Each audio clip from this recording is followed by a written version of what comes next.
السلام علیکم ورحمۃ اللہ۔ سوال کیا گیا ہے جس عورت کے ساتھ زنا بالجبر ہوا ہو کیا اس عورت پر حد لاگو ہوگی؟ نہیں میرے بھائی، جس عورت کو جبرن زیادتی کا نشانہ بنایا گیا ہو، اس کا ریپ کیا گیا ہو، زنا بالجبر کیا گیا ہو، اس کی عزت عصمت دری کی گئی ہو، ایسی عورت جو ہے وہ اللہ کے ہاں اور دنیا میں حکام کے حامی بری الذمہ ہے۔ قرآن مجید کے اندر اللہ تعالیٰ نے ارشاد فرمایا ہے الا من اکرہ وقلبہ مطمئن بالایمان، یعنی کلمہ کفر بھی اگر کسی کو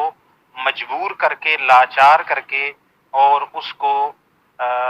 گن پوائنٹ پہ آپ ایک اصطلاح استعمال جیسے کی جاتی ہے، اگر اس کو کلمہ کفر کہنے پر بھی مجبور کیا جائے تو وہ اپنی جان مال کی حفاظت کے لیے دل میں ایمان کو محفوظ رکھتے ہوئے کلمہ کفر بھی کہہ دے تو اس پر کوئی گناہ یا ملامت نہیں ہے۔ گناہ کا تعلق دل کے ارادے سے ہے اور اس کے بعد بندے کے فعل کے ساتھ ہے۔ جس عورت کے ساتھ ریپ ہوا ہے وہ عورت تو مظلومہ ہے، وہ عورت مظلومہ ہے، بیچاری اس کی عزت بھی جو ہے وہ لوٹ لی گئی اور دوسرا اس پر ظلم بھی کیا گیا، لہٰذا وہ قانون کے اندر بھی اور انشاءاللہ اللہ تعالیٰ کی بارگاہ کے اندر بھی وہ عورت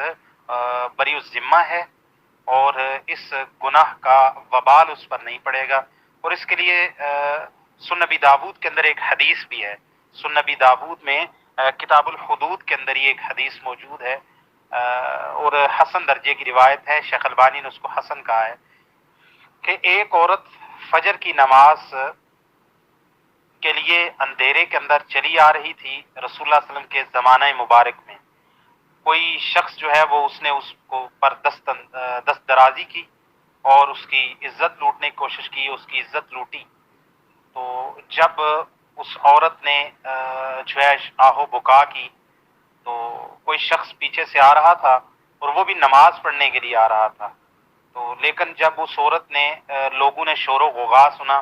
تو یہ جو آدمی نماز پڑھنے کے لیے آ رہا تھا اس نے عورت کا شور و غوغا سن کے جو اس کے ساتھ دست درازی کر کے اور اس کی عزت پائمال کر کے بھاگا تھا، اس شخص کے پیچھے وہ دوسرا شخص بھاگا، لیکن اس عورت نے سمجھا کہ اندھیرے کے اندر یہی وہ شخص ہے جس نے میری عزت پر حملہ کیا تھا۔ تو لوگوں نے پوچھا تو اس نے اس دوسرے شخص کی طرف اشارہ کر دیا، تو لوگوں نے اس کو شک میں پکڑ لیا، اس نے قسم اٹھائی کہ میں مجرم نہیں ہوں، لیکن اس شخص کو لے جایا گیا، جب اس کو سزا دینے لگے تو پھر وہ شخص جس نے یہ جرم کیا تھا حقیقی طور پر وہ سامنے آ گیا، اس نے اپنے جرم کا اقرار کر لیا۔ تو اس حدیث میں آتا ہے کہ اس عورت سے کوئی باز پرس نہیں کی گئی، یعنی اس عورت کو کوئی سزا اس بات کی نہیں دی گئی، اور عقلی طور پر بھی، منطقی طور پر بھی، معاشرتی طور پر بھی، اخلاقی طور پر بھی، اور شریعت کے جو باقی قوانین و ضوابط ہیں، جیسا کہ میں نے اکراہ کی صورت میں کلمہ کفر کہنے والی جو قرآن مجید میں آیت کریمہ ہے اس کا حوالہ دے کے شروع میں یہ بات سمجھا دی، تو لہٰذا جس عورت کے ساتھ دسترازی ہوئی ہے وہ بیچاری مظلوم ہے، وہ اس گناہ میں نہ اس کا ارادہ تھا نہ نیت تھی، بلکہ الٹا اس کے اوپر دسترازی کی گئی ہے اور یہ اس کے اوپر ایسا جرم کا ارتکاب کیا گیا ہے جو صرف زنا نہیں ہے بلکہ محاربت کی اس پر بھی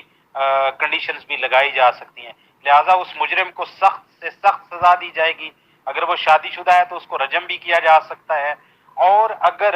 عدالت یا قاضی سمجھے کہ اس کو اس سے بھی زیادہ سخت سزا دینی چاہیے، یعنی سر عام سزا دینی چاہیے، اس کو قتل کرنا چاہیے، اس کے ہاتھ پاؤں کاٹنے چاہیے کیونکہ اس نے محاربت کی ہے، خوف و ہراس میں مبتلا کیا ہے، تو لہٰذا اس شخص کو اس کے جرم کی سزا ملے گی، اس عورت کو سزا نہیں ملے گی کیونکہ اس کا ارادہ اس میں شامل نہیں تھا۔ السلام علیکم۔